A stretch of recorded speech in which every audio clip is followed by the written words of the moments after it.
Welcome to the recap for Dana White's Contender Series week number 6.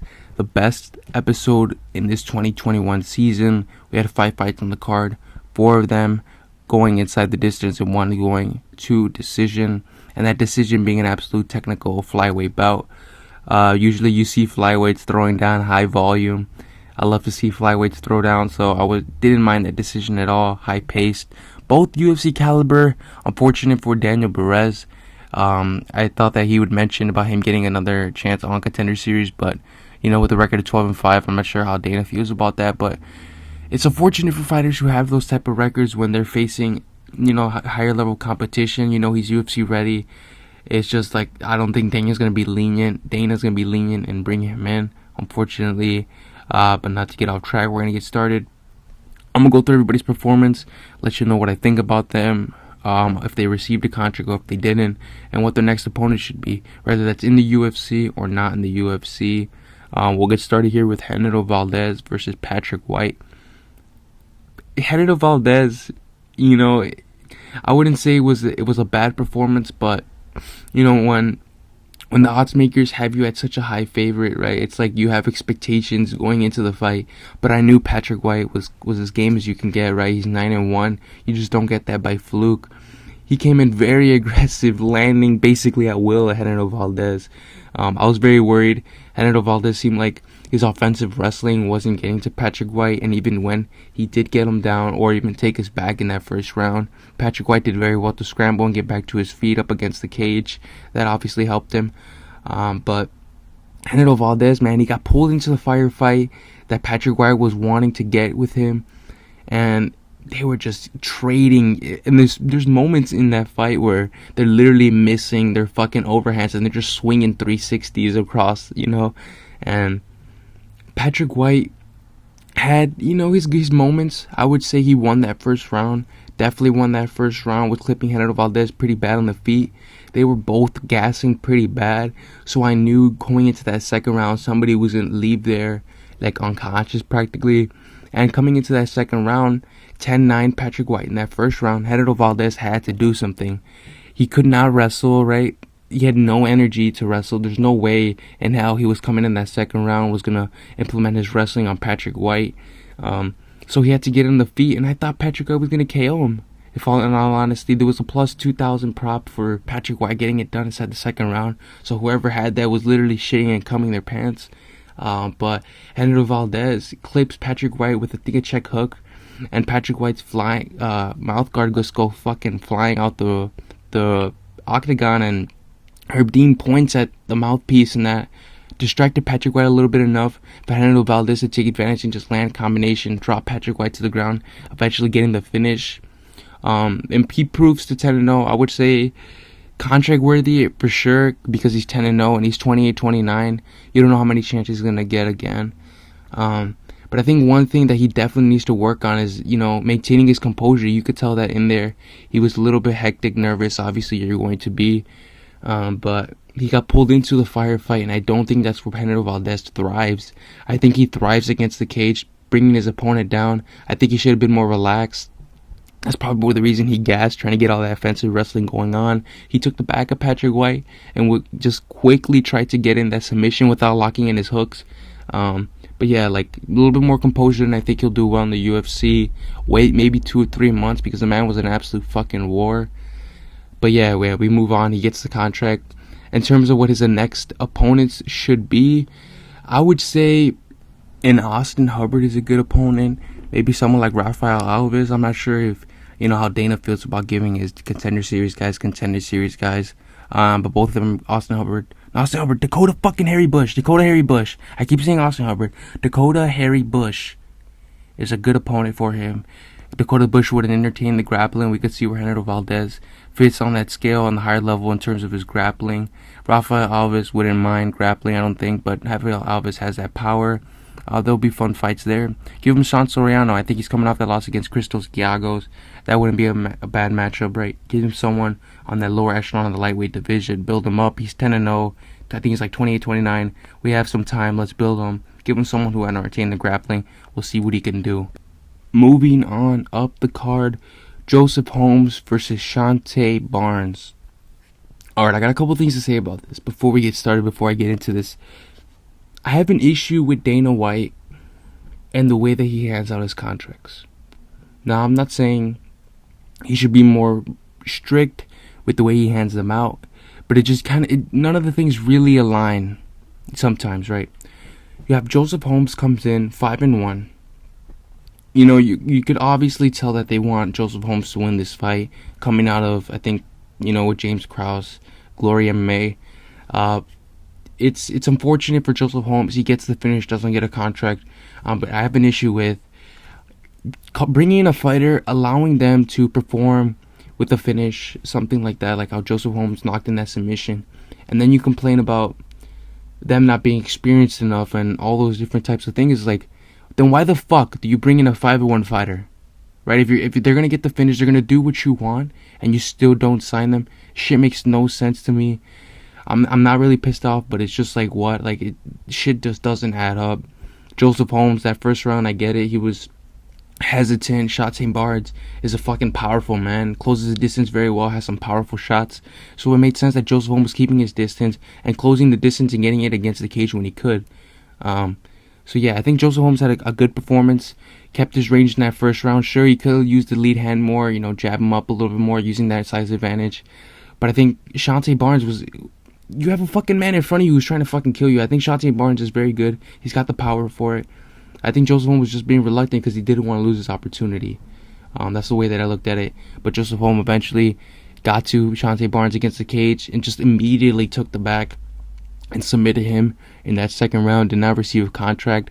In terms of what's next for him, Dana did mention, though, I'll give Dana the credit for that, he's going to be on Dana White's looking for a fight in November. I'm not sure what promotion he's going to fight for, but he's going to do that. And I'm sure he's going to win that. Yeah, very talented. Like the mustache, like the personality. I think Joseph Holmes is really good. And he's also 6'4". So, yeah, that's always good for middleweight division. Israel Adesanya type size. But we move on up the card to Fernie Garcia versus Joshua Weems. Fernie Garcia, the 47 prospect, showing out.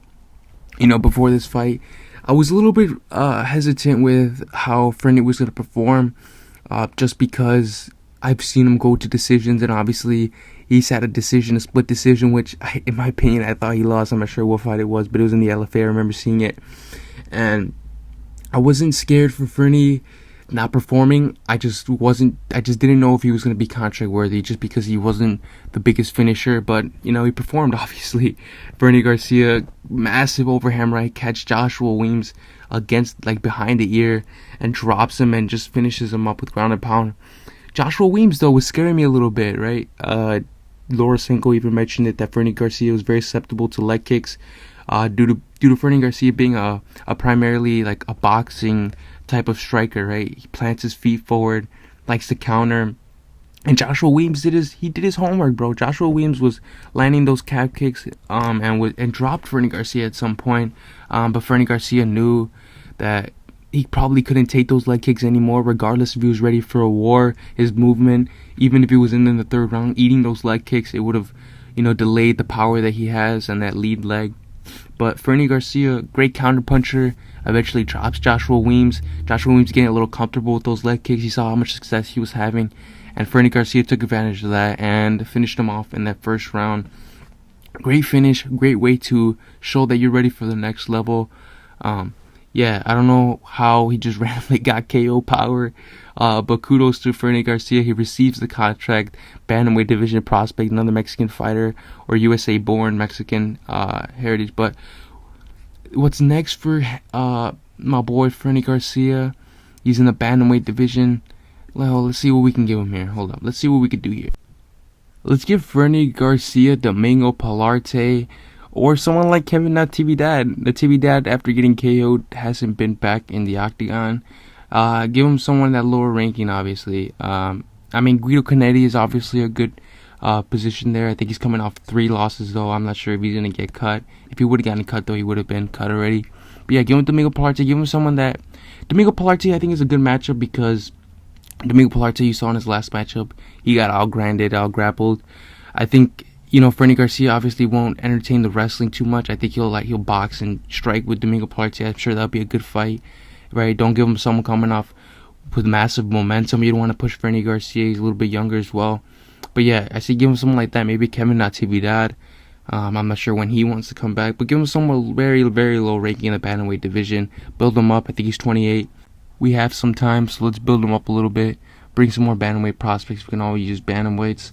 Always good to see some new faces. But we move on up the card into the only decision on this card, but in my opinion, probably the most fun fight.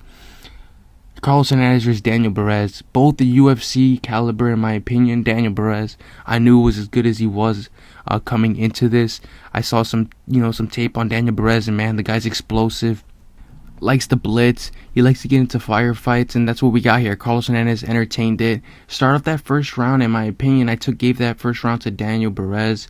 I think he was catching Carlos Hernandez off guard, not letting Carlos Hernandez reset. Carlos Hernandez likes to bounce around and cut angles, go around the cage, and Daniel Barez was doing a very good job of closing that distance, not allowing Carlos Hernandez to reset. But Carlos Hernandez came into that second, third round with intent to win.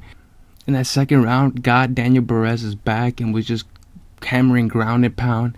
That first half of that second round was very sketchy. I think it could have gone either way in the beginning half, but then Carlos Hernandez secured it at the end of the round with a takedown. And then that third round, a lot of people were saying 29-28 Barez, but I think Carlos Hernandez took that third round at the end. He was basically landing at will. I'm sure Daniel Barez was absolutely fucking gassed. You could see that he wasn't really making an attempt to dodge those shots, or maybe he was, but he was just eating him on the chin. I'm sure if you saw the fight in that third round, you saw where Carlos Hernandez was just landing towards the end. But yeah, Carlos Hernandez landed a fucking insane flying knee in that first round or second round, I believe, and fucking Daniel Barez ate it for dinner. It was insane. I think it seemed like he got stunned a little bit, but he managed to hold on to Carlos Hernandez. But yeah, a crazy fight. He moves to 7-1. Of course, Dana White's gonna sign him. Flyweights. We have such little fucking flyweights in the UFC. But yeah, obviously, Dana was on the brink of cutting the flyweight division, so you know that there's not much talent in there. But yeah, Carlos Hernandez signs him. Unfortunate for Daniel Barez. I think Dana should have at least mentioned, I'll give you another shot, or I'll give you a chance on short notice, because, you look at the flyweight division, it's like most people are booked, and the only people available are Contender Series fighters. So that should show you the state of the division. We need flyweights. But not to ramble on, we're going to move on to the main event. I'm not trying to stroke my own cock here, but I kind of expected this. I knew Mike Malott was being underrated here.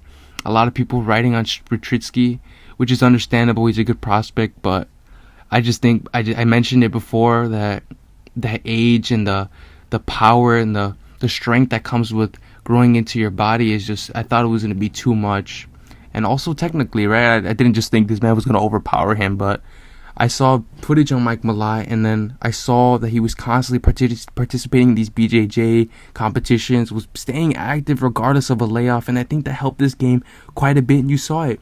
You saw the levels, even if it was 10 seconds, you saw how quick Mike Malott was to react on that, I wouldn't say lazy dub for a single leg that Smotritsky threw, but I think he was underestimating Mike Malott's BJJ here because of his own credentials, but Mike Malott, got it done as I thought he would. First round, submission, locks it in. The quick guillotine, Alpha Male was insane with their guillotines. But, yeah, I mean, what do I say here, right? The fight was literally 30 fucking seconds. Not much to say. Not really surprised. I was screaming, though. I was very cheerful for my boy Mike Malott, the proper one. Very excited for him. I know he's gone through a lot of things with those massive layoffs, right? He probably had a lot of doubts in his head.